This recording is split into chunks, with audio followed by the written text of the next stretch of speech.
The Way of Water, a sleep meditation through Bruce Lee's wisdom. Introduction, the philosophy of flow. For decades, Bruce Lee was known primarily as a martial artist and film star. But those who studied his words discovered something far deeper, a philosophy of life that transcended fighting and spoke to the fundamental nature of human existence. Tonight, we will journey through his teachings, not as lessons in combat, but as wisdom for finding peace, releasing tension, and discovering the natural flow that leads to deep rest. Before we begin, take a moment to settle yourself wherever you are right now. Feel free to note what time it is, to acknowledge this specific moment of choosing rest over activity, stillness over movement. The teachings you will hear tonight are not complicated theories requiring years of study or difficult practices demanding special skills. They are insights about moving through life and moving into rest, with the fluidity of water rather than the rigidity of ice. You do not need to memorize every word or grasp every concept perfectly. In fact, trying to remember and understand will likely interfere with the purpose of these teachings, which is not to fill your mind with information but to help you release what fills your mind unnecessarily. As we explore these teachings together, you might notice your breathing deepening naturally, your muscles releasing tension you did not realize you were holding. This is not something you need to force or make happen. Like water finding its level, your body knows how to return to rest when you stop interfering with its natural wisdom. Take a slow, deep breath right now. Fill your lungs completely. Hold for just a moment, and then let it out, releasing completely, emptying fully. Notice how your body knows exactly how to do this.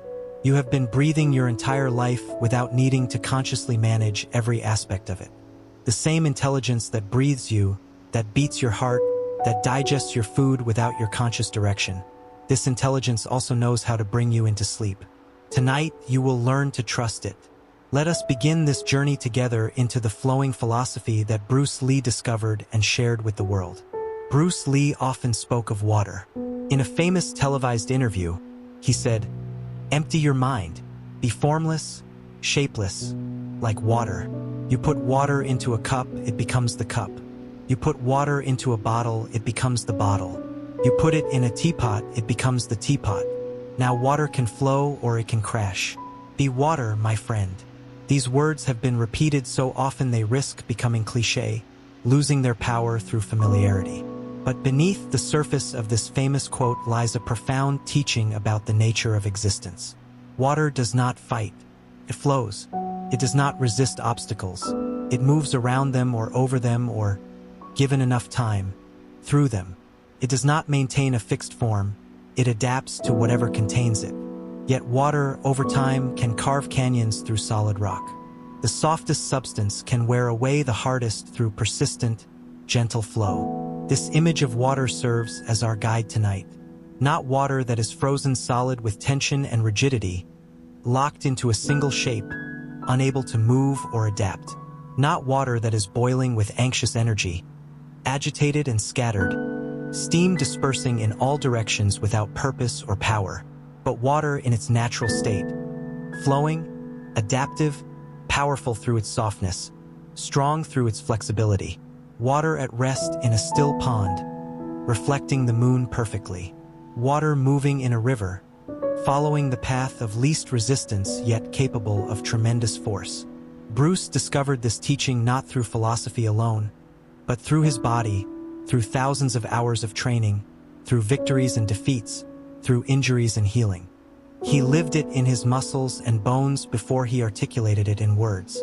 And this is important for you to understand. These are not abstract concepts to think about. They are invitations to experience directly in your body, in this moment, as you settle toward rest. As you lie here now, you can begin to sense what it might mean to be like water in your approach to rest. Not forcing your body into a particular position because you believe that is the correct sleeping posture. Not demanding that your mind become instantly quiet because you think that is what must happen before sleep can come. Not fighting against whatever you are experiencing, the wakefulness, the active thoughts, the restless energy. Just allowing yourself to flow toward rest the way water flows downhill. Naturally, inevitably, without effort or struggle. Water does not try to flow downhill. It simply does because that is the nature of water and gravity. You do not need to try to rest. You simply can allow it because rest is the natural state of a body that has been active, a mind that has been engaged. Just as the body returns to temperature equilibrium when extreme heat or cold is removed, your system naturally returns to rest when you remove the interference that prevents it. What is this interference? Primarily, it is effort. The effort to make rest happen. The effort to control how you feel. The effort to force sleep to arrive on your schedule. The effort to be a particular kind of person. Someone who is good at sleeping, someone who is always calm, someone who has mastered their mind. All of these efforts, ironically, prevent the very rest they aim to achieve. Bruce Lee spent years learning to distinguish between effort and force, between action and resistance, between engagement and grasping. These distinctions will become clearer as we move through the stories tonight. For now, simply notice, when you try to relax, there is effort in the trying. When you simply allow your body to release whatever it is ready to release, there is no effort, just natural unwinding. Imagine a clenched fist. To relax it, you do not need to do something. You need to stop doing something, stop clenching. The moment the clenching ceases, the hand naturally opens. It does not require effort to open. It requires the cessation of the effort that was keeping it closed. Most of what we call relaxation techniques are actually just ways to help us stop clenching. They are means to cessation, not means to achievement. Tonight, you will hear stories from Bruce Lee's life and teachings. Each one illuminates a different aspect of how to move through life and through the transition into sleep with the wisdom of water. Each story points to something that can be released, some form of clenching that can cease. And each release makes rest more accessible, sleep more natural. You might notice already that your body has begun responding to the simple invitation to settle. Perhaps your shoulders have dropped slightly. Perhaps your jaw has unclenched. Perhaps your breathing has deepened. These changes are not because you forced them. They are because some part of you recognizes rest as natural and begins moving toward it when given permission. Story 1. The Rigid Oak and the Flexible Bamboo. In Hong Kong, young Bruce Lee trained intensely in Wing Chun Kung Fu under the legendary master Ip Man. He was a dedicated student, practicing the forms with fierce determination. Every movement had to be exact. Every stance had to be perfect. Every technique had to match precisely what he had been taught. Bruce approached his training with absolute commitment, spending hours perfecting each motion. He would practice a single punch hundreds of times, trying to make it exactly match his teacher's demonstration. His body became strong and skilled, but it also became rigid. He had learned the forms so thoroughly that he could not deviate from them, could not adapt them to different situations. This rigidity served him well in certain contexts. In formal demonstrations and structured sparring within the Wing Chun style, Bruce's precision was impressive. But when he faced opponents from different martial arts backgrounds, opponents who moved in ways his rigid forms had not prepared him for, he discovered a troubling limitation. One afternoon, Bruce faced a challenger from a different school. The man did not fight according to the patterns Bruce had trained for. His movements were unpredictable, unconventional. Bruce tried to respond with his perfectly practiced techniques, but they did not fit the situation. It was like trying to use a key designed for one lock on a completely different door. The match did not go as Bruce expected. Though his skills were formidable, his rigidity prevented him from adapting to this unexpected style. He won the encounter, but it took far longer and required much more effort than it should have. Afterward, Bruce sat alone, deeply troubled. He had trained so hard, learned so thoroughly, practiced so intensely. Yet his very mastery had become a limitation. This experience marked a turning point. Bruce began to question everything he had been taught about martial arts. Not to reject it, but to understand it more deeply. He started to see that the forms he had learned were meant to be a beginning, not an end. They were training wheels, not the bicycle itself. Bruce began experimenting with movement that was less structured, more responsive. He would face training partners, and instead of thinking about which technique to use, he would simply respond to what was happening in each moment. Sometimes his response looked like Wing Chun. Sometimes it resembled boxing. Sometimes it was something entirely new, created in that instant to fit that specific situation. This was frightening at first. Without the security of knowing exactly what technique to use, Bruce felt vulnerable, exposed. The rigid forms had been like armor, protecting him from uncertainty. But they had also been like a cage, preventing him from moving freely. Gradually, Bruce discovered something remarkable. When he released his attachment to fixed forms and allowed his body to respond naturally to each moment, his movements became more effective, not less. He was faster because he was not thinking about which pre-learned technique to apply. He was more powerful because his entire body moved as one fluid unit rather than executing isolated techniques. He was more creative because each situation called forth its own unique response. Bruce came to describe this as being like water. You put water into a cup, it becomes the cup, he would explain. You put water into a bottle, it becomes the bottle. You put it in a teapot, it becomes the teapot. Water can flow or it can crash. Be water, my friend. This was not about being weak or passive. Water is powerful, but its power comes from its adaptability, not its rigidity. A rigid object can be shattered. Water cannot be broken because it has no fixed form to break. Bruce took this insight beyond martial arts. He began to see rigidity everywhere in life, in people's thinking, in their habits, in their expectations, in their identities. People would cling to fixed ideas about who they were and how things should be, and this clinging created suffering when life demanded flexibility. He noticed that people who insisted things must be a certain way were constantly disappointed when life refused to conform to their expectations. Like a rigid tree in a storm, they would break rather than bend. But those who could adapt, who could flow with changing circumstances while maintaining their essential integrity, moved through life's challenges with grace. This teaching about rigidity and flexibility speaks directly to how we approach rest and sleep. Many of us bring tremendous rigidity to bedtime. We believe we must follow exact routines, maintain specific positions, achieve particular mental states before sleep can come. We have formed ideas about what proper rest looks like, and we fight against any deviation from this ideal.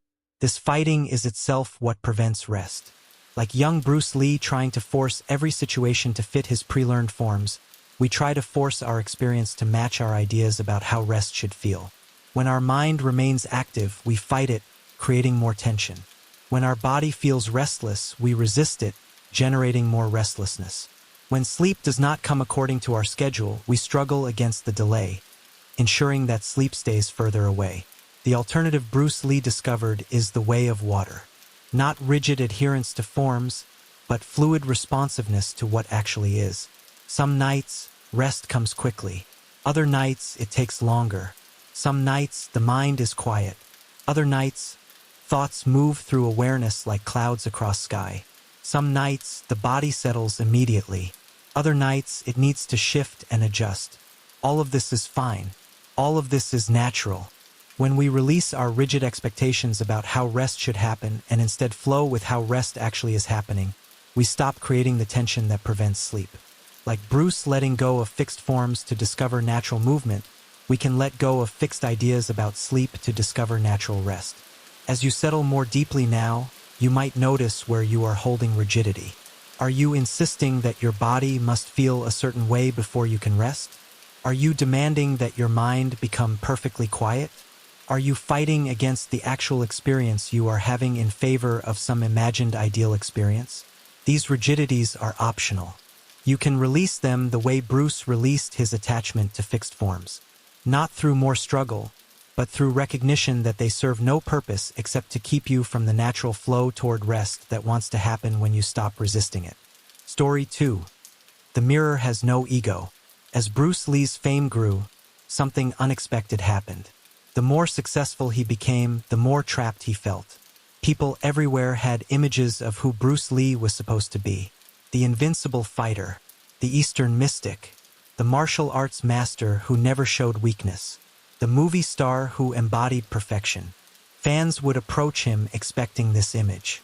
Journalists would interview him looking for confirmation of who they thought he was. Even friends and family sometimes related more to the legend than to the actual person. Bruce found himself caught between his authentic self and the identity others projected onto him. For a time, Bruce tried to maintain this image. When he was tired, he would hide it. When he felt uncertain, he would mask it with confidence. When he was struggling with something, he would pretend mastery. This constant performance was exhausting. It felt like wearing armor that he could never remove, even in his own home. The turning point came during a conversation with his wife, Linda. They were discussing his frustration with constantly being expected to live up to everyone's image of Bruce Lee. Linda said something simple but profound. Maybe the problem is not what they expect of you, but that you are trying to be it. This observation struck Bruce deeply. He realized he had been building his entire identity around what he could do, what he had achieved, what others thought of him. He was not just playing a role for others, he was playing a role for himself. He had become attached to being Bruce Lee, the martial arts legend, and this attachment created constant pressure to maintain that image. Bruce began exploring what he called having no ego. By this, he did not mean false humility or self-deprecation. He meant something far more radical, not identifying completely with any fixed image of self. He would explain this using the metaphor of a mirror. A mirror reflects whatever is in front of it perfectly and completely, but the mirror has no attachment to what it reflects. When the image changes, the mirror changes instantly, effortlessly. The mirror does not insist, "No, I must continue showing the previous image because that is who I am." It simply reflects what is. Bruce began practicing being like a mirror in his own life. When he was strong fully without pretense. When he was tired, honestly, without hiding it. When he was confident, confidence flowed naturally. When he felt uncertain, he acknowledged the uncertainty. He stopped trying to maintain a fixed identity and instead allowed himself to be whatever was authentic in each moment. This was liberating in ways Bruce had not anticipated. The exhaustion of constant performance fell away. The anxiety about maintaining his image dissolved. He discovered that his actual self, changing, sometimes strong, sometimes vulnerable, always authentic, was more interesting and more powerful than any carefully constructed image could be. Bruce noticed something else. When he stopped clinging to a fixed identity, he became more effective at everything he did. In martial arts, not being attached to being the invincible master made him more open to learning, more willing to adapt, more creative in finding solutions. In relationships, being authentic rather than playing a role created deeper connections. In his work, expressing his genuine self rather than maintaining an image led to more powerful performances. He came to see ego attachment as a kind of rigidity, not rigidity of form, but rigidity of identity. When we are attached to being a particular kind of person, we resist any experience that does not fit that identity. If we are attached to being a good sleeper, we feel threatened when sleep does not come easily. If we are attached to being someone who has it all together, we fight against feelings of anxiety or uncertainty. This fighting creates suffering.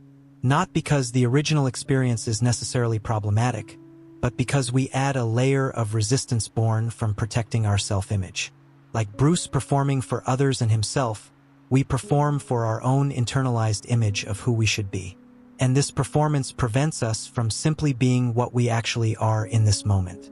Bruce would tell his students, "The consciousness of self is the greatest hindrance to the proper execution of all physical action." He was not talking only about martial arts. He meant that when we are worried about how we appear, whether we are living up to some image, whether we are being the person we think we should be, this self-consciousness interferes with natural action. Sleep requires this kind of natural action, or rather, natural non-action. It requires us to stop performing, stop maintaining images, stop trying to be anything at all. Sleep comes most easily when we are no longer concerned with being a good sleeper or someone who is relaxed or any other identity.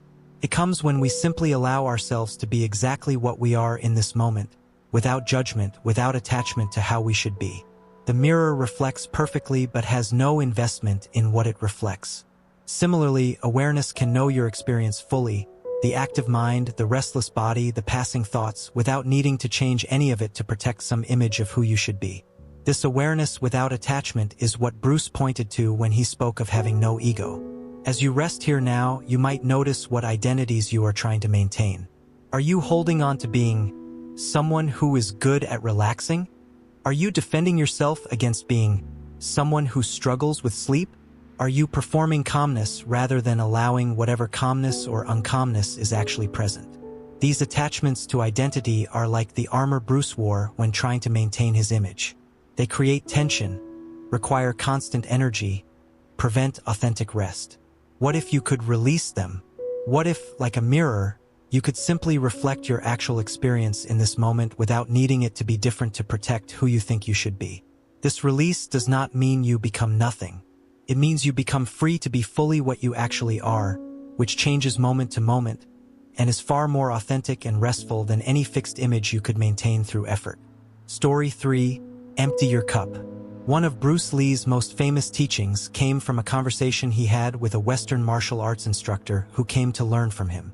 The man arrived full of his own ideas, constantly interrupting Bruce to explain how things were done in his system, comparing everything Bruce showed him to what he already knew. After tolerating this for some time, Bruce stopped the lesson. He invited the man to sit and offered to serve him tea. Bruce began pouring tea into the visitor's cup. He poured and poured, even as the cup filled to the brim. The tea overflowed, spilling onto the table, dripping onto the floor. Still Bruce kept pouring. "Stop!" the visitor finally exclaimed. "The cup is full. No more will go in." Bruce set down the teapot and smiled. "Like this cup," he said. "You are full of your own opinions and speculations. How can I show you anything unless you first empty your cup?" This teaching about emptying the cup became central to Bruce's philosophy. He saw that people approached new experiences carrying the weight of all their previous experiences, all their preconceptions, all their ideas about how things should be. This accumulated knowledge was useful in many ways, but it also prevented them from seeing clearly what was actually in front of them. Bruce observed this particularly in martial arts. Students would come to him already convinced they knew what good fighting looked like. They had images in their minds, from movies, from their previous training, from cultural stories about martial arts. These preconceptions created a filter through which they saw everything. They could not actually see what Bruce was showing them because they were too busy comparing it to what they already thought they knew. But the teaching extended far beyond martial arts. Bruce noticed that people approached relationships with cups full of expectations from past relationships. They approached new situations with cups full of assumptions about how similar situations had gone before. They approached their own potential with cups full of beliefs about what they could or could not do. All of this filling prevented anything new from entering. Like tea poured into an already full cup, new experiences, insights, or possibilities could not be received because there was no room for them. Bruce began teaching his students to practice emptiness. This did not mean forgetting everything they had learned or becoming blank. It meant temporarily setting aside their preconceptions to receive each moment fresh, as if encountering it for the first time. He would tell them, "The usefulness of a cup is in its emptiness. A cup full of old, stale tea serves no purpose. Only when emptied can it receive fresh tea. Similarly, a mind full of old, fixed ideas cannot receive new understanding." This practice of emptying was challenging for many students. Their knowledge felt like security. Their preconceptions felt like understanding. Their expectations felt like wisdom. To set these aside, even temporarily, felt dangerous, like losing their grip on reality. But those who could do it discovered something remarkable. When they approached a technique with an empty cup, no ideas about whether it would work, no comparisons to other techniques, no investment in being right about their previous understanding, they learned faster and deeper. The technique could show them what it actually was, rather than what they expected it to be. Bruce applied this teaching to his own development continuously. Whenever he encountered something new, a different martial art, a philosophy, a way of training, he would deliberately empty his cup. He would set aside what he thought he knew and approach the new thing with genuine openness. This is why Bruce could learn from so many different sources. He studied Wing Chun, boxing, fencing, wrestling, and many other martial arts. Each time he approached a new system, he did not begin by judging it against what he already knew. He emptied his cup and let the system teach him on its own terms. Only later, with a full understanding, Would he evaluate what to keep and what to release? Bruce noticed that most people did the opposite. They would encounter something new and immediately fill their cup with judgments, comparisons, and conclusions. This is similar to what I already know. This contradicts what I learned before, so it must be wrong. This fits my expectations, so it must be right. These instant evaluations prevented them from actually understanding what they were encountering. The practice of emptying the cup became, for Bruce, a way of staying alive and present. A full cup was a closed system, stagnant. An empty cup was open, ready to receive, capable of being filled with something fresh. This teaching speaks powerfully to how we approach rest and sleep. Most of us come to bed with our cups completely full of ideas about how sleep should happen, full of techniques we have tried before, full of worries from the day, full of expectations about how we should feel, full of judgments about our ability to rest. All of this fullness prevents rest from actually being received. Like the tea that could not enter the already full cup, rest cannot enter a mind already full of thoughts about rest, concerns about rest, techniques for achieving rest. The alternative is to practice emptying your cup. Not once and for all, but in this moment. What would it mean to set aside, just for now, everything you think you know about sleep? All your ideas about what helps or does not help. All your worries about whether you will sleep well tonight. All your techniques and methods. All your expectations and judgments. This is not about forgetting useful knowledge. It is about creating space for this night, this rest, this exact moment to be what it actually is rather than what your full cup of preconceptions says it should be. When Bruce's students would empty their cups in training, they often discovered that techniques they thought were familiar revealed entirely new dimensions. The same technique they had done 100 times would suddenly show them something they had never seen before, simply because they had created the space to see it fresh. Similarly, when you empty your cup as you approach rest, you might discover that this moment of lying down, breathing, being present contains possibilities you have never noticed. Not because something new has been added, but because you have created space by removing what was blocking your perception. As you continue settling now, practice emptying your cup. Let go of your ideas about how rest should feel. Release your expectations about when sleep should come.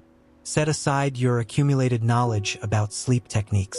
Pour all of this out, creating emptiness. In that emptiness, there is room for rest to enter. Not the rest you have imagined or planned for, but the rest that is actually available in this moment, waiting to be received by a cup that has finally been emptied enough to hold it. Story 4. The Art of Fighting Without Fighting. In Bruce Lee's film Enter the Dragon, there is a scene that encapsulates one of his deepest teachings. A bully on a boat challenges Bruce's character to a fight. Rather than engaging in combat on the crowded boat where others might be hurt, Bruce suggests they fight on a nearby island where they will have more room. The bully eagerly agrees and climbs into a small boat to row to the island. As he settles into the boat, Bruce unties it from the main vessel and pushes him away. The bully finds himself drifting farther and farther from the boat, unable to return, while Bruce and the other passengers watch from safety. Bruce had defeated the threat without throwing a single punch. When the film's director asked Bruce to explain the philosophy behind this scene, Bruce said simply, "The art of fighting without fighting." This was not a clever trick or a one-time tactical solution. It was a fundamental principle in Bruce's philosophy. The highest form of martial arts, he believed, was not about being the best fighter. It was about not needing to fight at all. Bruce would explain to his students that fighting requires two participants. One person alone cannot sustain a conflict. If you refuse to engage, the fight cannot continue. This was not about cowardice or avoidance. It was about understanding that engaging in unnecessary conflict creates suffering for everyone involved, including the victor. The bully on the boat wanted a fight. He was full of aggressive energy, looking for an outlet. The conventional response would be to meet aggression with aggression, to fight back, to prove superiority through combat. But Bruce saw that this response, while it might demonstrate fighting skill, would not actually solve the problem. It would just create more harm. By refusing to fight yet still neutralizing the threat, Bruce demonstrated something more sophisticated than martial prowess. He showed mastery over the situation without needing to dominate the opponent. The bully was defeated but also unharmed. The danger was neutralized, but without creating new danger in the process. Bruce came to see that this principle extended far beyond physical combat. In every area of life, people were constantly fighting with their circumstances, fighting with other people, fighting with themselves, and this constant fighting created exhaustion and suffering. He observed that most of these fights were unnecessary. They continued not because they needed to, but because people kept engaging, kept meeting resistance with resistance, kept answering aggression with aggression. Like the bully who needed someone to fight back to sustain his aggression, most conflicts needed both parties to participate. Bruce began teaching that wisdom lay in recognizing which fights actually needed to be fought and which could be resolved through non-engagement. A physical threat to safety might require martial response, but many of life's challenges could be handled more elegantly by not fighting them at all. This was particularly true of internal conflicts. Bruce noticed that people spent enormous energy fighting their own thoughts and feelings. They would have anxious thoughts and fight against them, creating more anxiety. They would feel anger and resist it, intensifying the emotion. They would experience fear and try to force it away, giving it more power. All of this internal fighting created the same exhaustion as physical combat, but without any clear resolution. You cannot punch your way out of anxiety. You cannot wrestle your feelings into submission. These internal fights are unwinnable because fighting itself is what sustains them. Bruce discovered that the art of fighting without fighting applied perfectly to internal experience. When an unwanted thought or feeling arose, the instinct was to fight it, to push it away, to resist its presence. But this fighting was what gave the thought or feeling power and persistence. The alternative was to do what Bruce did with the bully, to refuse engagement while still addressing the situation. When anxiety arose, instead of fighting against it, Bruce would acknowledge it without engaging with it. There is anxiety. Not, I must eliminate this anxiety, or this anxiety is unacceptable. Just simple recognition without the fight. This non-fighting was not passive or weak. It required tremendous discipline and presence. The instinct to fight was strong. To recognize that instinct and choose not to follow it required real mastery. But the results were remarkable. Thoughts and feelings that were resisted would persist and intensify. Thoughts and feelings that were acknowledged without fight would often arise, peak, and pass away naturally, like waves on an ocean. They did not need to be defeated because they were not actually enemies. They were just experiences passing through awareness. Bruce would tell his students, "I do not hit to hurt. I hit to create awareness." By this he meant that even in physical martial arts, the goal was not to cause harm but to wake the opponent up, to create a situation where transformation was possible. This required a completely different approach than fighting from anger or the desire to dominate. This teaching about fighting without fighting speaks directly to how we approach the challenges of rest and sleep. For many people, bedtime becomes a battleground. They fight against their active mind. They fight against restless energy. They fight against wakefulness. They fight against thoughts about tomorrow. They fight against memories of today. All of this fighting ensures that rest remains elusive. Like the bully who needed an opponent to sustain his aggression, our internal restlessness needs our fight to continue. When we resist our experience, we give it energy. When we push against wakefulness, we create more tension that prevents sleep. The art of fighting without fighting, applied to rest, means acknowledging whatever is present without engaging in combat with it. Your mind is active? That is what is happening right now. No fight necessary. Your body feels restless? That is the current experience. No battle required. Sleep has not yet come? That is the present situation. No struggle needed. This non-fighting is not the same as giving up or being passive. It is an active choice to not engage in a fight that would only create more of what you are trying to eliminate.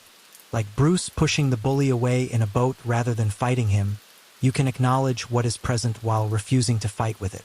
The bully in the boat could rage and shout all he wanted, but without someone to fight, his aggression had nowhere to go.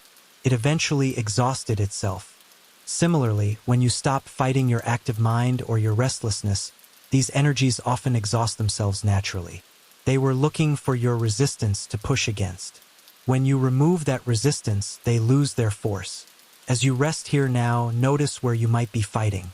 Are you battling against thoughts, trying to force them away? Are you struggling against wakefulness, demanding that sleep come now? Are you resisting your actual experience in favor of some different experience you believe you should be having? All of these fights are optional. Like Bruce with the bully, you can address these situations without engaging in combat. You can acknowledge, there are thoughts. There is wakefulness.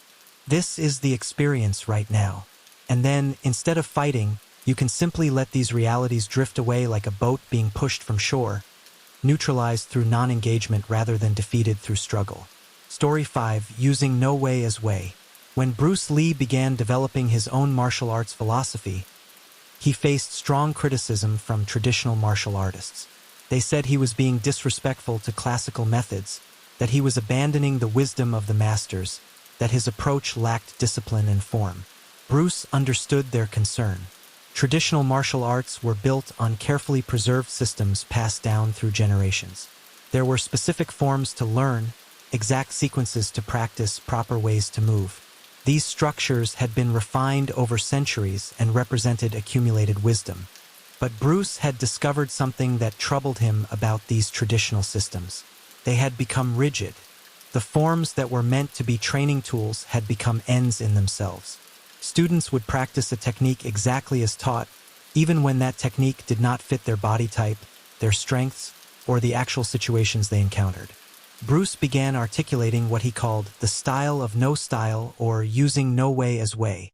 This was not about rejecting all structure or dismissing all technique.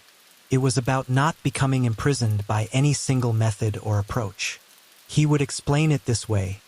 A martial artist might master 20 different techniques, but in an actual fight, lasting only seconds, there is no time to think, which of my 20 techniques should I use now?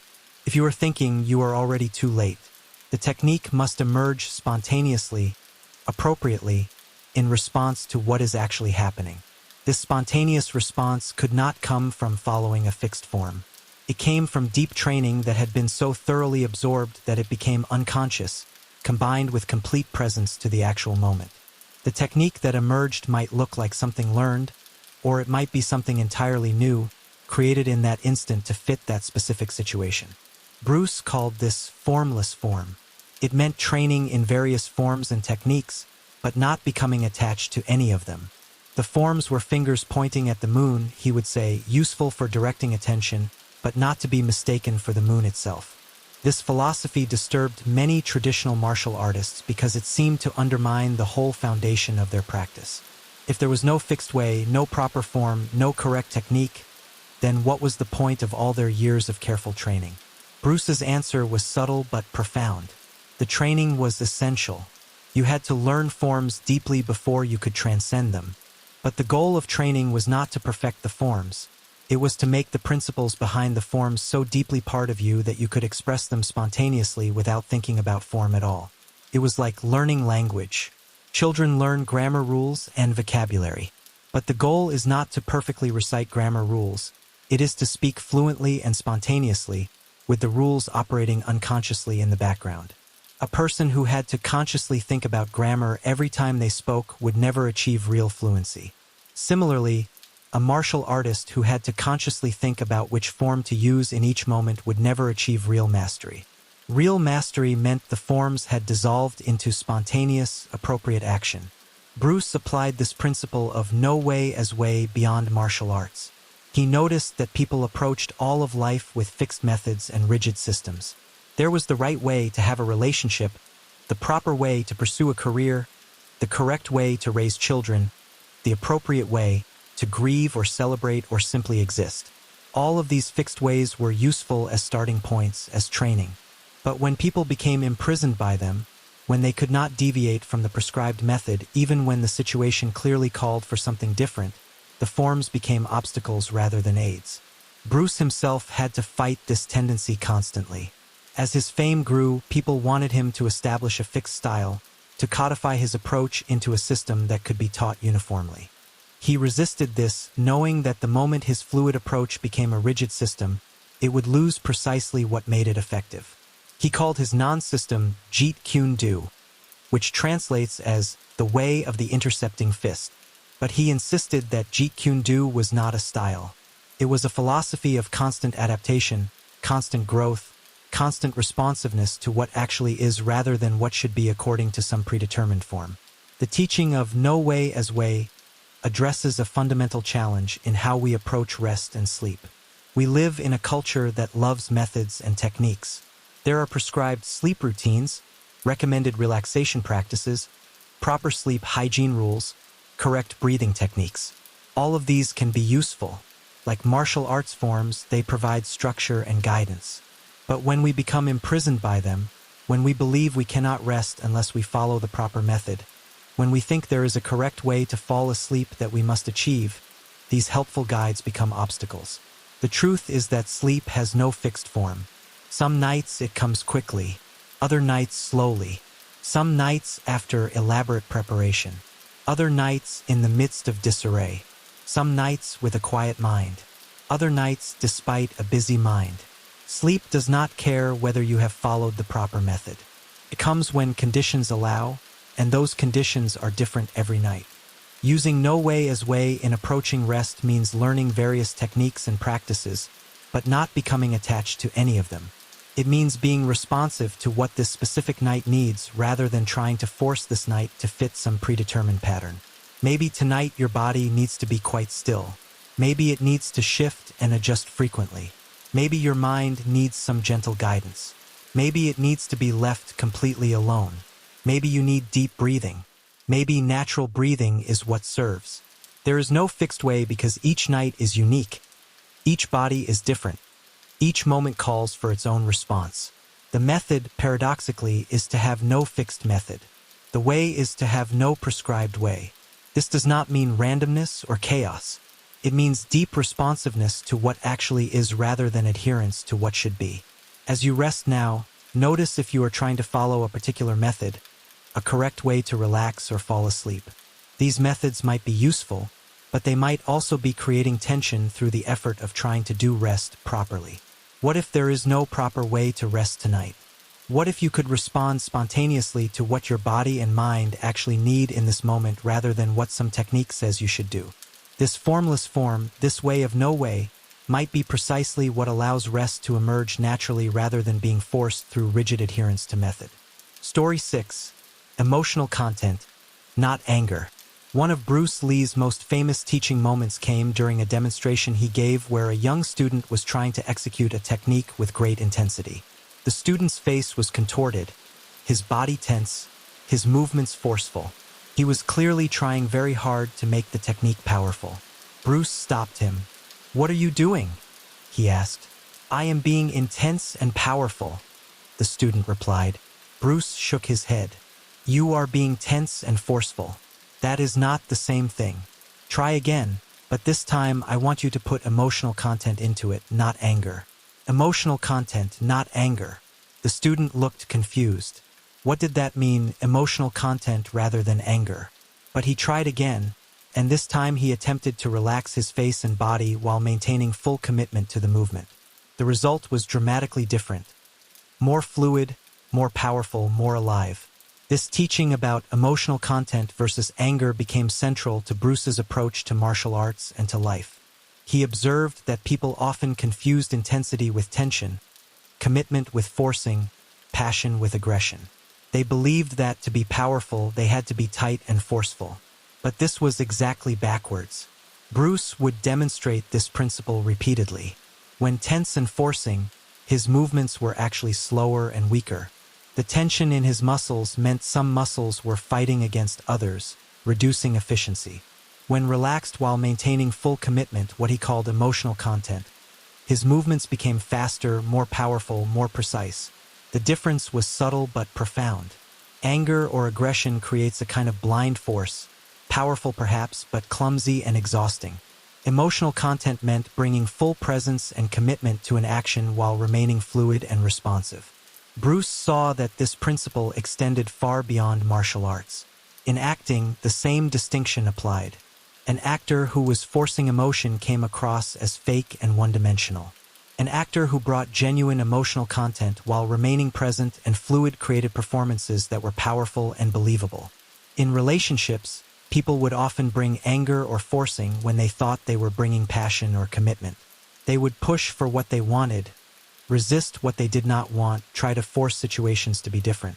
This created conflict and exhaustion. When they could bring emotional content instead, genuine care, full presence, committed engagement without forcing, relationships became more authentic and satisfying. Bruce noticed that the distinction between emotional content and anger related directly to the difference between being present and being caught up. Anger meant being swept away by emotion, identified completely with it, using it to fuel forceful action. Emotional content meant allowing emotion to be present and even to inform action, but without losing presence or becoming the emotion. This was a delicate balance. It was not about suppressing emotion or pretending to be emotionless. Bruce was a passionate, expressive person, but his emotions moved through him like weather moves through sky. They informed his actions without dominating his awareness. When Bruce performed in films, this quality was visible. His fight scenes had tremendous intensity, but if you watched closely, his face and body remained relatively relaxed even in moments of great action. The power came from commitment and presence, not from muscular tension or emotional forcing. He would tell students, "Do not concentrate on the finger, or you will miss all that heavenly glory."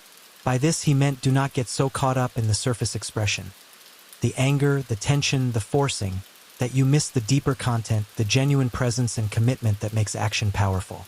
This teaching speaks directly to how we relate to our experience during rest. Many people, when they notice they are not sleeping, bring what could be called anger to the situation. Not necessarily rage, but a kind of forcing, a tension, a resistant quality. They fight against wakefulness. They force relaxation. They push away thoughts. This forcing creates the same problems in rest that it created in Bruce's martial arts. Muscles that are being forced to relax remain tense. A mind being pushed to be quiet becomes more active. An emotion being resisted gains strength.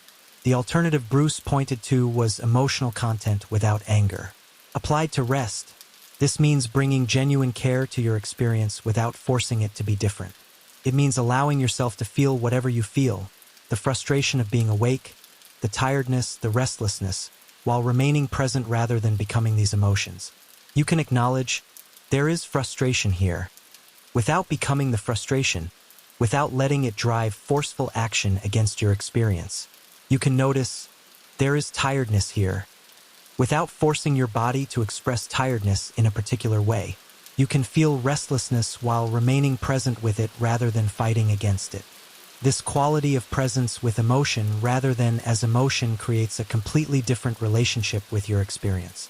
The emotions are there, you are not suppressing or denying them, but they move through you like weather through sky rather than defining you or driving forceful resistance. Bruce's demonstration of emotional content versus anger showed that relaxed commitment is more powerful than tense forcing. In rest, gentle presence with your actual experience is more conducive to sleep than forceful attempts to make your experience different. As you continue settling now, notice the quality of how you are relating to this moment. Are you bringing anger, tension, forcing, resistance to your experience?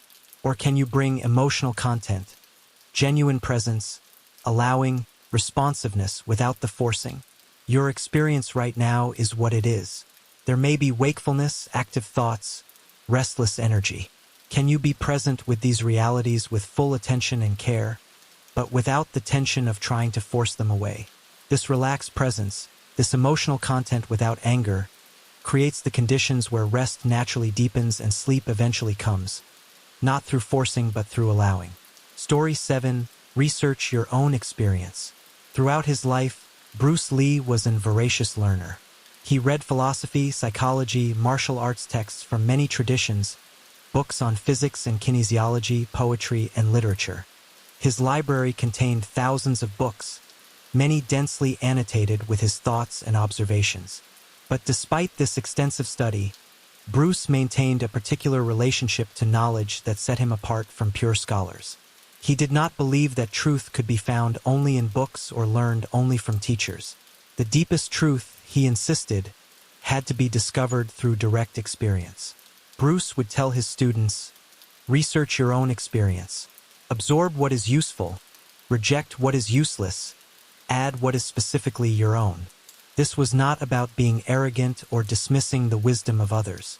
It was about understanding that knowledge from external sources had to be tested against lived reality to become genuine understanding. He observed that many martial artists became trapped in what their teachers told them rather than investigating for themselves. They would practice techniques exactly as taught without questioning whether those techniques actually worked for their particular body, their particular temperament, their particular circumstances. Bruce respected his teachers deeply, but he never accepted anything they said without testing it himself. When he was told a technique worked a certain way, he would practice it, analyze it, experiment with variations, test it in actual application. Often he would discover that what he had been taught was true. Sometimes he would find that it needed modification for his particular context. Occasionally he would discover that something he had been taught was simply not true for him, even if it was true for his teacher. This commitment to direct investigation meant Bruce was constantly learning from his own experience. Every fight, every training session, every interaction became data. He would notice what worked and what did not work, what felt right and what felt forced, what was effective and what was merely traditional. Bruce kept detailed notes on his discoveries. His training journals are filled with observations, experiments, revisions of previous understanding. He approached his own development like a scientist approaches research, with hypothesis, testing, observation, conclusion, and constant willingness to revise based on new evidence. This scientific approach coexisted with deep intuition. Bruce trusted his direct felt sense of what was true. When something felt right in practice, even if it contradicted what he had been taught, he paid attention to that feeling. When something felt forced or wrong, even if it was technically correct according to doctrine, he investigated why. The combination of intellectual analysis and intuitive feeling created a powerful method for learning. Bruce was not purely rational, dismissing anything that could not be proven. But he was also not purely intuitive, accepting anything that felt good. He brought both capacities to bear in researching his own experience. This approach required tremendous honesty. It would have been easier to just accept what he was taught without question. It would have been more comfortable to stick with what he already knew rather than constantly testing and revising. But Bruce valued truth more than comfort or ease. He noticed that most people did the opposite. They would hold on to beliefs simply because those beliefs were familiar, even when their direct experience contradicted those beliefs. Or they would accept what authorities told them without ever investigating for themselves whether it was actually true. Bruce saw this particularly clearly around sleep and rest. People would follow sleep advice they had read or heard without ever checking whether it actually helped them. They would maintain routines that did not serve them simply because they had been told those routines were important. They would believe things about their own sleep patterns that were not actually true, but that fit their preconceptions. He encouraged a different approach. Pay attention to your actual experience. What actually helps you rest? Not what should help according to some expert, but what actually helps you specifically. What conditions actually support your sleep? Not what the ideal conditions supposedly are, but what works for your particular body and mind. This investigation required careful attention. It was easy to mistake correlation for causation, to believe that because you slept well after doing something, that thing caused the good sleep. It was tempting to fit your observations into pre-existing theories rather than letting the observations speak for themselves. But with practice, this kind of self-research became more refined. You learned to distinguish actual patterns from random variation. You learned to notice subtle factors you had previously missed. You discovered things about your own rest that no book or expert could have told you because they were specific to your unique situation. Bruce would say, "I do not teach you. I only help you to explore yourself." He meant that real learning was not about transferring information from teacher to student. It was about the student discovering truth through their own investigation, with the teacher perhaps pointing out directions worth exploring. Applied to rest and sleep, This teaching suggests that while sleep advice and techniques can be useful starting points, your actual guide has to be your own experience. Does deep breathing actually help you relax tonight, or does it create more tension? Does reviewing your day help settle your mind, or does it activate more thinking? Does lying perfectly still support rest, or does gentle movement feel more natural? These questions cannot be answered universally. They can only be answered by you, for you, tonight. And the answer might be different tomorrow night. The research is ongoing, never finished. As you rest now, you might practice this research, not thinking about it analytically, but simply noticing what actually helps. Not what should help, but what does help. What does your body actually need in this moment? What does your mind actually respond to? This is not about trying different techniques or comparing options. It is about bringing genuine attention to your direct experience and trusting what you discover there more than any external authority, including these words you are hearing now. Research your own experience. Let your actual rest teach you about rest. Let your particular body and mind reveal what they need rather than trying to force them to conform to some general prescription. In this direct investigation, you become your own best teacher, and the wisdom you discover is perfectly suited to you because it comes from you. Story 8. The Warrior's Rest. Later in his life, Bruce Lee spoke more about the importance of recovery and rest in martial arts training. This represented a significant evolution in his thinking. As a young man, Bruce had approached training with relentless intensity. He would practice for hours, pushing through fatigue and pain, believing that rest was for the weak. This approach served him in many ways. His skill developed rapidly. His conditioning became exceptional. But over time, Bruce began noticing the costs. Injuries accumulated. Exhaustion became chronic. There were diminishing returns from training more and more hours without adequate recovery. A turning point came when Bruce sustained a serious back injury. The specifics of how it happened are disputed, but the result was clear: severe pain and significantly limited mobility. Doctors told him he might never practice martial arts at the same level again. During the months of forced rest while his back healed, Bruce was initially devastated. He felt like he was losing everything he had built through years of hard training. But as time passed, something unexpected happened. His body began teaching him things that training had never revealed. He noticed that the constant pushing he had done had accumulated stress in his tissues that never fully released. When he was forced to stop, truly rest, let go of all effort, his body began unwinding tensions he did not even know he was carrying. The healing process, though frustrating, was also illuminating. Bruce began studying the body's recovery processes. He learned that muscles do not grow during training, they grow during rest after training. The training creates stress and microscopic damage. The rest allows repair and adaptation. Without adequate rest, the damage accumulates and strength actually decreases. He discovered that this principle extended beyond physical conditioning. Mental sharpness required periods of mental rest. Creativity needed time away from active problem solving. Even emotional processing required space and recovery time.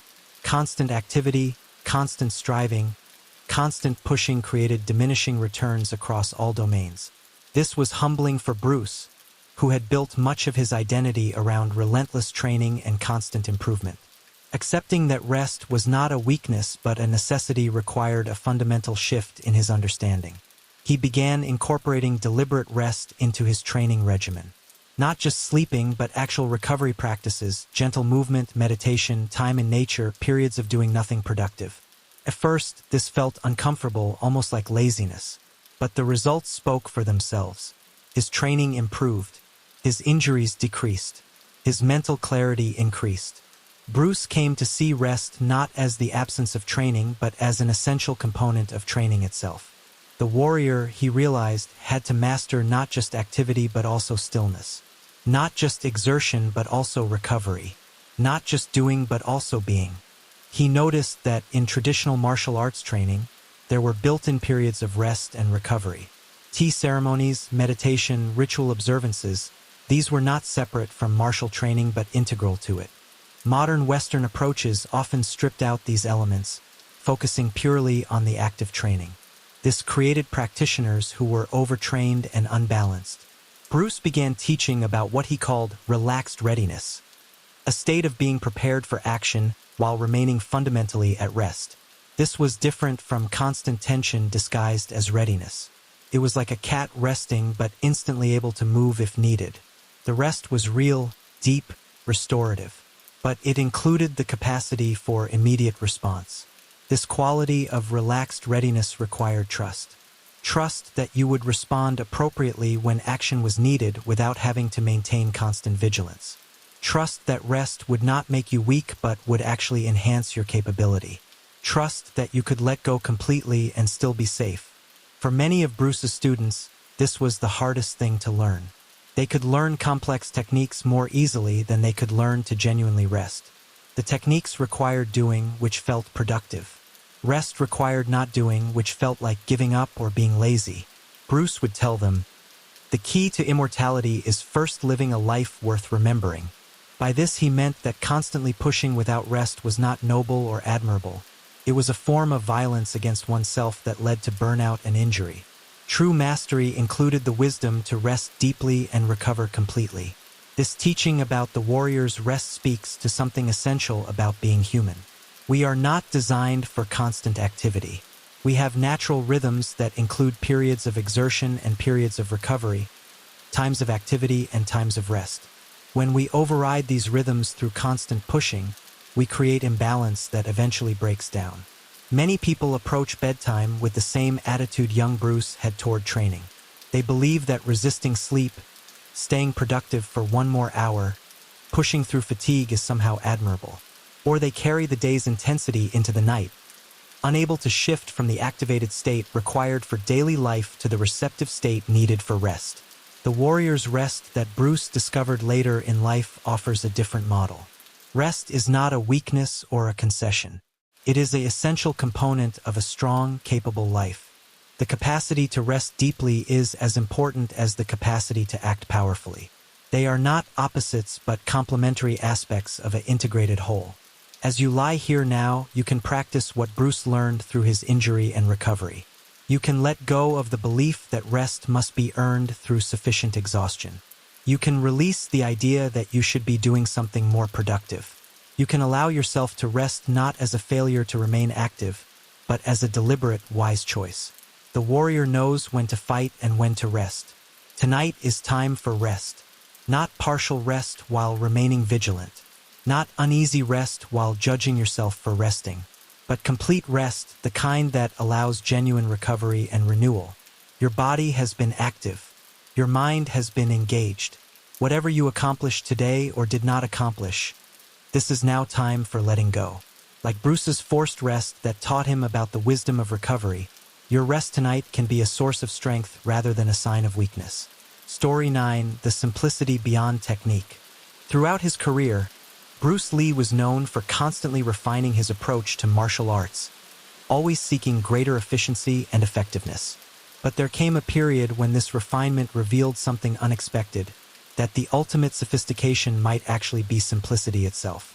During his time in Los Angeles, Bruce was teaching a private class to a group of his most dedicated students. One young man had been training for several months and had absorbed a considerable arsenal of techniques. He could demonstrate dozens of different kicks, numerous hand strikes, complex combinations and counters. He was proud of this extensive knowledge and would often ask Bruce to teach him more. More techniques, more combinations, more elaborate strategies. One day during training, Bruce stopped the class and asked the student to attack him with full commitment. The young man launched into an impressive display. Multiple feints, a spinning kick, hand combinations, constant movement. Bruce simply stepped to the side and delivered one straight punch that stopped just short of the student's face. The elaborate attack had been completely neutralized by one simple, direct action. "See this?" Bruce said, holding up his fist. "This is all you need. One good punch, delivered at the right moment with proper power and timing. All those fancy techniques you collect. They're interesting, but are they essential?"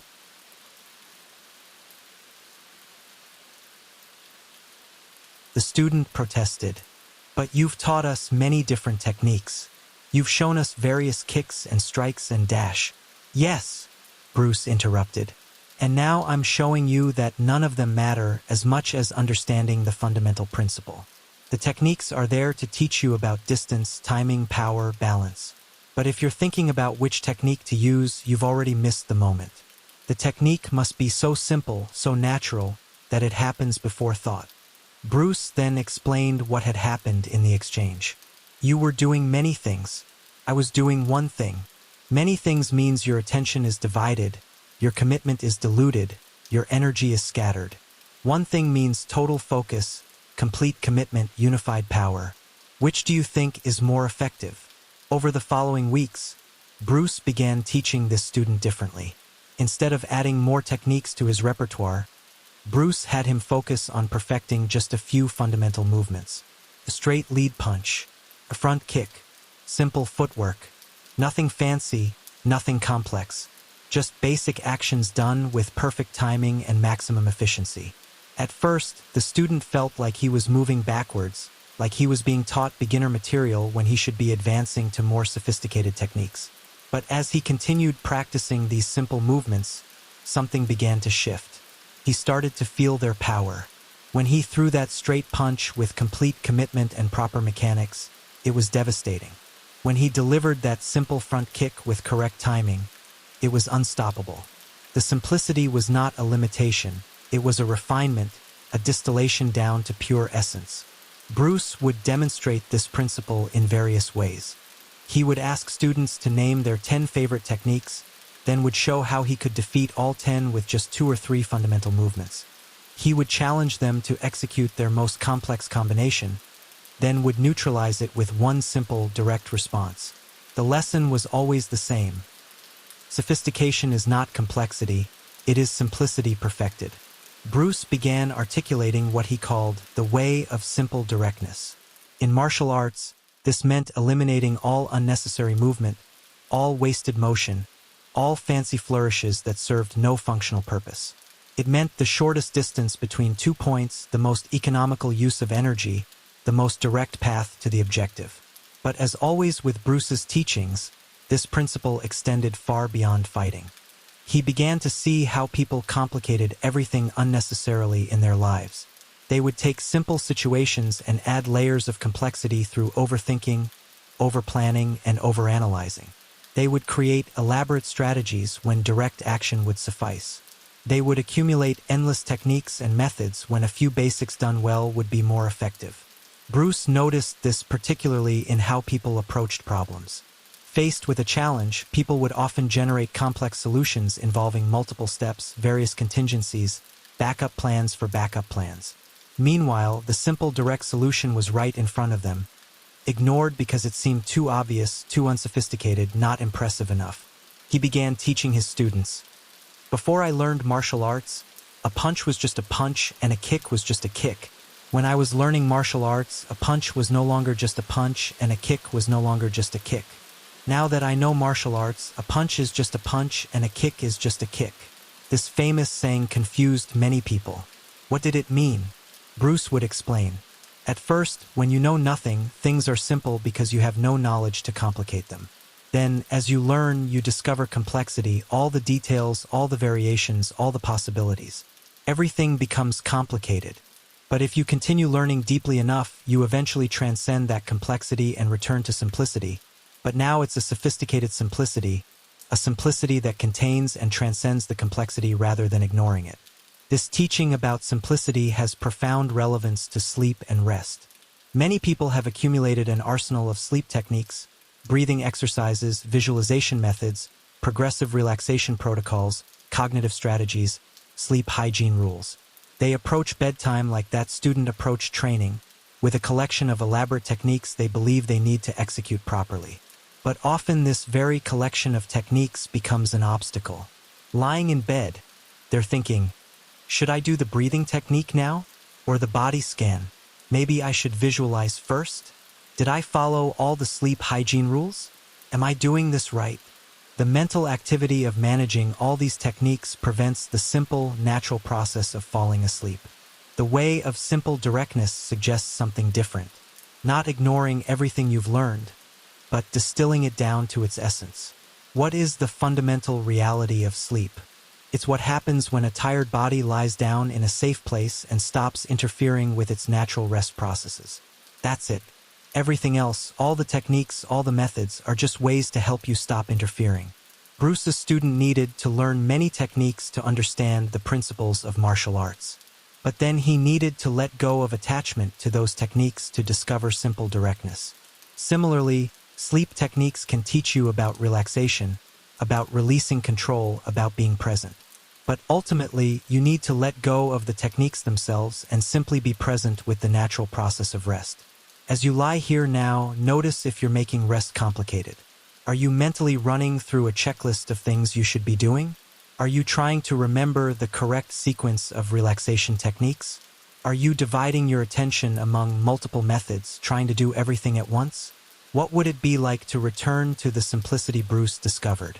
Just lying down, just breathing, just being here. Not executing techniques, not trying to achieve states, not doing anything in particular. Just the simple, direct reality of a body resting. This simplicity is not ignorance. It's the sophistication that comes from understanding deeply enough to let go of complexity. Like that perfect straight punch that Bruce could deliver without thought. Rest can happen without technique when you stop complicating the natural process. Story 10. The student becomes the teacher. In the final years of his life, Bruce Lee found himself in an interesting position. He had become famous not just as a martial artist but as a teacher, and people from all over the world wanted to learn from him. But as he taught more and more students, Bruce began to notice something that troubled him. Many students were trying to become Bruce Lee. They would copy his movements exactly, try to adopt his personality, attempt to replicate not just his techniques but his way of being. They saw him as the ideal they should strive to match. One day, a particularly dedicated student was demonstrating techniques for Bruce's evaluation. The student's movements were nearly perfect copies of Bruce's own style. The same footwork, the same hand positions, the same expressions, even the same sounds Bruce would make during execution. To an outside observer, it might have looked impressive, like the student had truly absorbed the teaching. But Bruce stopped him. "What are you doing?" he asked. The student looked confused. "I'm doing what you taught me, master. I'm trying to move like you." Bruce shook his head with a mixture of frustration and disappointment. "I have taught you my way, but that does not mean it should be your way. You are not me. You have different height, different weight, different reach, different strengths. Why are you trying to be a second-rate Bruce Lee when you could be a first-rate version of yourself?" The student didn't understand. "But isn't the point to learn from you? To become as good as you?" "The point," Bruce said firmly, "is to discover yourself, not to copy me. I show you my way to give you ideas, to point out principles, to demonstrate what is possible. But then you must find your own way. You must express Bruce Lee's principles through your own unique body, your own unique personality, your own unique circumstances." Bruce sat down with the student and explained something that became central to his teaching philosophy. "When I teach you a technique, I'm not giving you a truth to memorize. I'm giving you a question to explore. The question is, how does this principle apply to my particular situation? How can I express this understanding through my unique capabilities? What is my authentic way of embodying this truth?" He continued, "There are principles that are universal, principles of balance, of timing, of efficiency.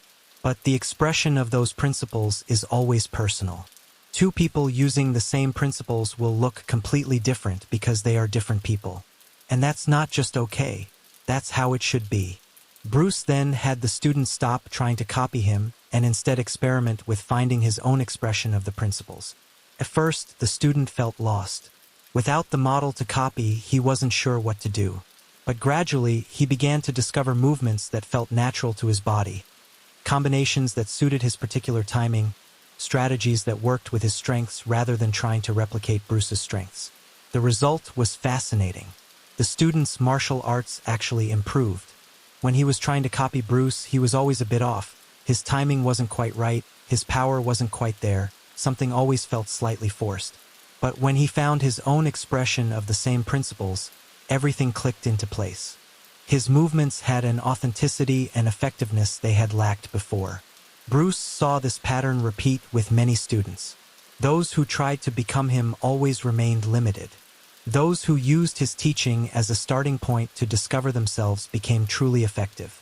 The best students were not the best copies. They were the ones who departed most successfully from copying to find their own authentic expression. This led Bruce to articulate an important teaching. A teacher is someone who can show you the moon. Don't focus on the teacher's finger. Focus on what the finger is pointing toward. And once you've seen the moon, you don't need the finger anymore. Many students struggled with this. They wanted Bruce to give them definitive answers, to tell them exactly what to do. But Bruce insisted that any answer he gave would be his answer for his situation. Their situation was different, so they needed to find their own answer. He would say, "I can't give you truth. I can only challenge you to discover truth for yourself.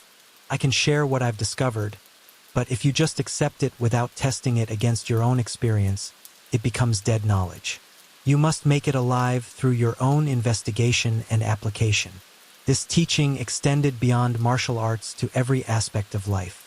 Bruce noticed that people wanted authorities to tell them how to live, what to believe, what to do. They wanted someone else to have the answers so they wouldn't have to face the uncertainty of finding answers for themselves. But this dependence on external authority prevented them from developing their own wisdom, their own authentic understanding. He encouraged students, "Don't follow me. Don't make me your authority. Use what I teach you to discover your own authority. The goal is not to make you dependent on me, but to make you independent, capable of being your own teacher." This teaching about finding your own way rather than copying someone else's way speaks directly to approaches to sleep and rest. There is an entire industry built around sleep expertise, books, podcasts, apps, courses, all promising to teach you the right way to sleep. And much of this advice can be valuable as starting points, as suggestions to explore. But the trap is believing that there is one right way that works for everyone, that if you just follow the expert's method precisely enough, you will achieve perfect sleep. This is like the student trying to become Bruce Lee instead of becoming themselves. It denies your unique body, your unique circumstances, your unique needs. The truth is that what helps you rest and sleep is deeply personal. Some people need complete darkness.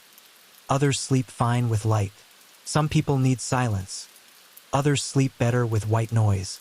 Some people need to go to bed at the same time every night. Others have more flexible rhythms. Some people sleep best after vigorous exercise. Others need gentle winding down. There is no universal prescription because there is no universal person. Your task is not to follow someone else's sleep method perfectly. Your task is to discover what actually works for your particular body and mind. This requires paying attention to your direct experience rather than trying to force yourself to conform to expert advice that might not suit you. Bruce taught, "Absorb what is useful, reject what is useless, add what is specifically your own." This applies perfectly to sleep advice. Take suggestions, try different approaches, but then pay attention to what actually helps you specifically, not what should theoretically help. Keep what works, discard what doesn't, and be willing to discover your own methods that no expert would think to prescribe because they emerge from your unique situation. As you rest here tonight, you might notice if you're trying to rest the right way according to some external standard. Are you following a method someone else prescribed without checking if it actually suits you? Are you trying to be a good sleeper according to someone else's definition rather than discovering what rest actually means for your unique body and mind? The invitation is to become your own teacher in rest, just as Bruce encouraged his students to become their own teachers in martial arts. Not rejecting guidance, but using guidance as a starting point for your own exploration. Not copying someone else's way, but discovering your own authentic way of moving toward rest. What does your body actually need right now? Not what it should need according to sleep science, but what it actually needs. What does your mind actually respond to? Not what it should respond to according to relaxation theory, but what it actually responds to in your direct experience. These questions can only be answered by you, for you, through your own careful attention to your actual experience. And the answers might be different tonight than they were last night. Just as Bruce insisted that martial arts must be responsive to the actual situation rather than following fixed forms, Your approach to rest must be responsive to your actual state right now rather than following some prescribed formula. The student who stopped trying to copy Bruce and found his own expression of the principles became much more effective. Similarly, when you stop trying to rest according to some external model and discover your own authentic way of moving towards sleep, rest often comes more easily and naturally. Closing integration, water finding its level. Closing integration, water finding its level. We have journeyed tonight through multiple teachings from Bruce Lee's philosophy and life. Each story, each principle has pointed to the same fundamental truth from different angles. The truth that Bruce spent his life discovering and sharing. That power comes not from force but from flow, not from rigidity but from adaptability, not from constant doing but from the wisdom of knowing when to act and when to be still, when to engage and when to allow. Bruce Lee's entire life was about transcending limitations, not through denial or suppression, but through deep understanding of their nature and then moving beyond them with fluid intelligence. The limitations of fixed forms that we explored in the first story. The limitations of rigid identity and ego attachment from the second teaching. The limitations of holding onto preconceptions that block new understanding, as the empty cup demonstrated. The limitations of unnecessary conflict that the art of fighting without fighting revealed. You have learned about the trap of attaching to methods rather than principles, using no way as way. You have felt the distinction between genuine presence and forceful effort through the teaching of emotional content versus anger. You have been encouraged to trust your direct experience over external authority, to research your own truth. You have received permission for the warrior's deep rest as essential strength, not weakness. You have discovered that sophistication is simplicity perfected, not complexity multiplied. And you have been challenged to find your own authentic way rather than copying someone else's path. Each teaching has specific application to this moment, to your rest tonight. But before we integrate them fully, let us return once more to where we began. Bruce Lee's most famous teaching, the invitation to be like water. When Bruce spoke of water, he was pointing to something that cannot be fully captured in words but must be felt, experienced, embodied. Water is not a concept to understand intellectually. It is a reality to sense in your body right now. Feel your breathing. Does it not flow like water, in and out, following natural tides without your conscious control? Feel your blood moving through your body. Does it not circulate like rivers, following pathways without your direction? Feel your energy. Does it not rise and fall like waves, ebbing and flowing according to rhythms deeper than your conscious mind? You are already like water in these fundamental ways. The invitation tonight has not been to become something you are not, but to remember and allow what you already are when you stop interfering with your natural state. All of the teachings you have heard tonight converge on a single practice, releasing control to discover natural flow. When Bruce released his attachment to rigid Wing Chun forms, he did not lose his skill. He found greater effectiveness through natural responsiveness. When he let go of maintaining a fixed ego image, he did not lose himself. He discovered his authentic self beneath the performance. When he emptied his cup of preconceptions, he did not become ignorant. He created space for genuine understanding. When he stopped fighting unnecessarily, he did not become weak. He became more powerful through economy of energy. When he used no way as way, abandoning fixed methods for spontaneous appropriateness, his martial arts became more effective, not less. When he brought emotional content without anger, presence without forcing, his actions became more powerful. When he trusted his direct experience over external authority, his understanding deepened.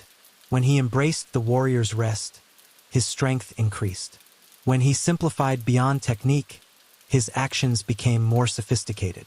When he stopped trying to copy his teachers and found his own authentic expression, he became truly masterful.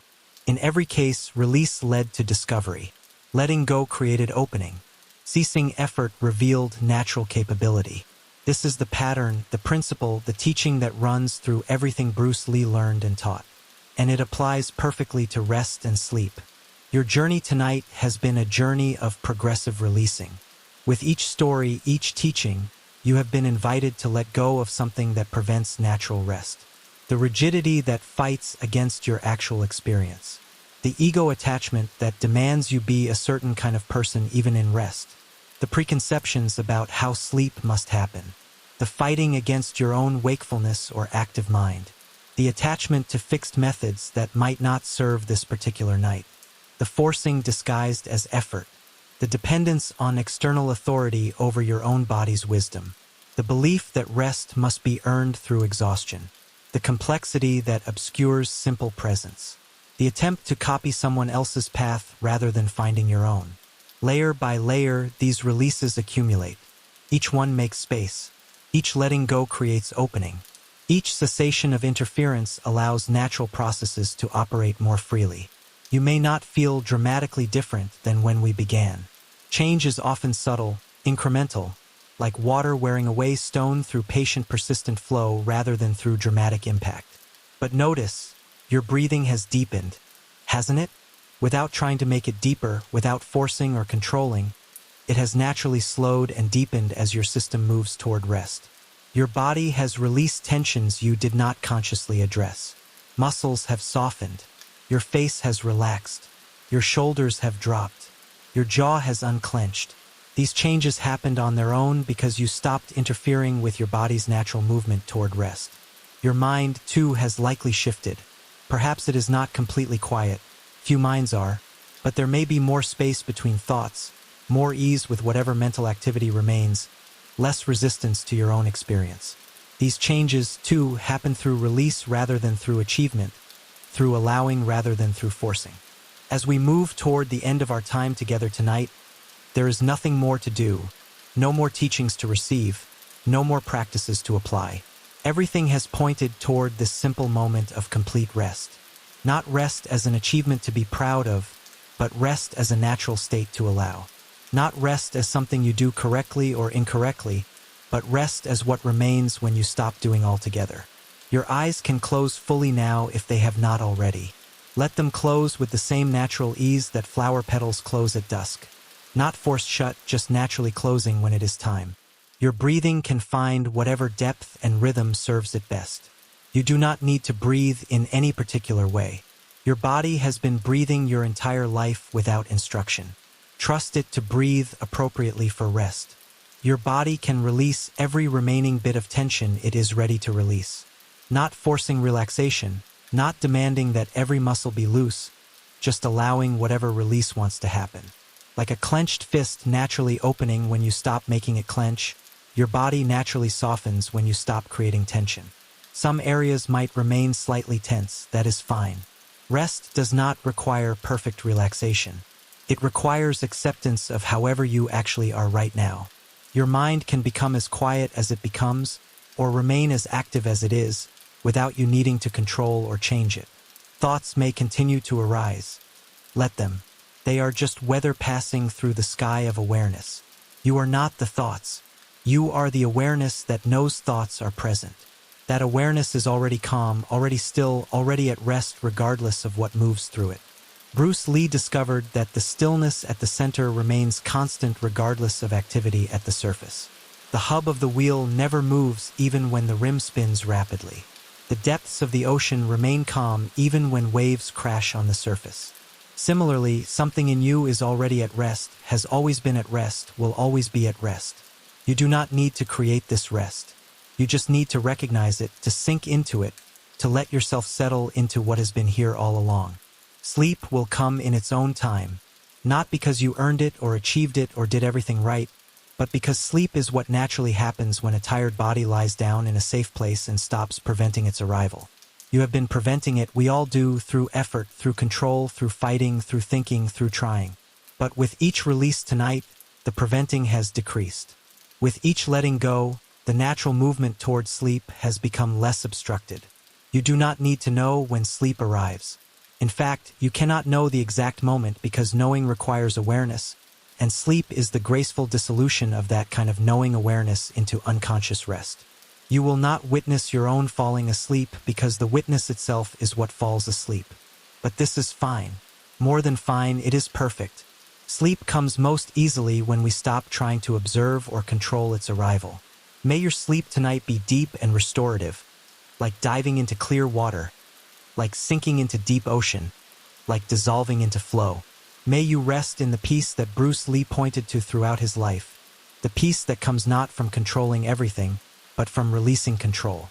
Not from achieving perfection, but from accepting what is. Not from constant effort, but from the wisdom of non-doing. Not from force, but from flow. May you awaken refreshed and renewed, carrying some whisper of what you have learned tonight into your waking hours. May you remember, if only dimly, that peace is not something to achieve through struggle, but something to recognize through release. Already here, already yours, already complete. Feel yourself sinking deeper now into whatever supports you. Notice how support is already present. You do not need to hold yourself up through tension. The bed, the floor, the earth beneath supports you completely. You can let go. You can allow your full weight to rest, knowing you are held. Notice how your body has already been releasing without you tracking each change moment by moment.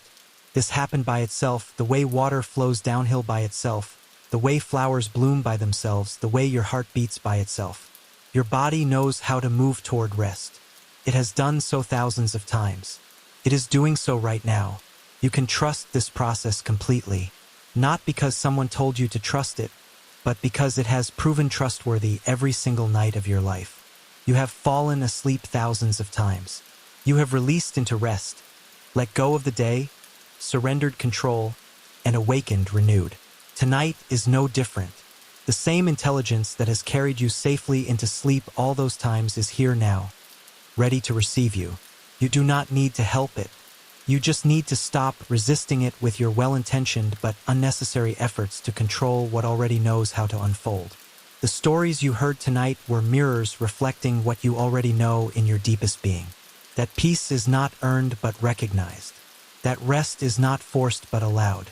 That freedom comes not from changing everything about your experience but from changing your relationship to your experience. These truths are not new to you. They have always been present, waiting beneath the noise of your busy thoughts, beneath the effort of your constant trying, beneath the fighting and controlling and forcing that we mistake for living fully. As you settle even deeper, you might notice how little effort this requires now, how rest wants to come, how your body naturally moves toward sleep when you stop blocking its movement.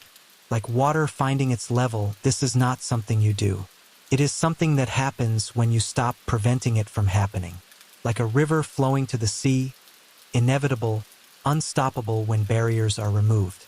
Let yourself be carried now, carried by the breath that breathes itself, carried by the body that knows how to rest, carried by awareness that remains gently present even as everything else softens and quiets and dissolves into the approaching embrace of deep sleep.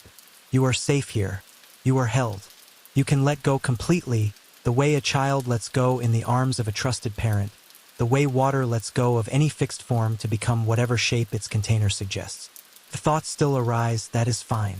Let them move through like clouds across sky, like leaves floating on water.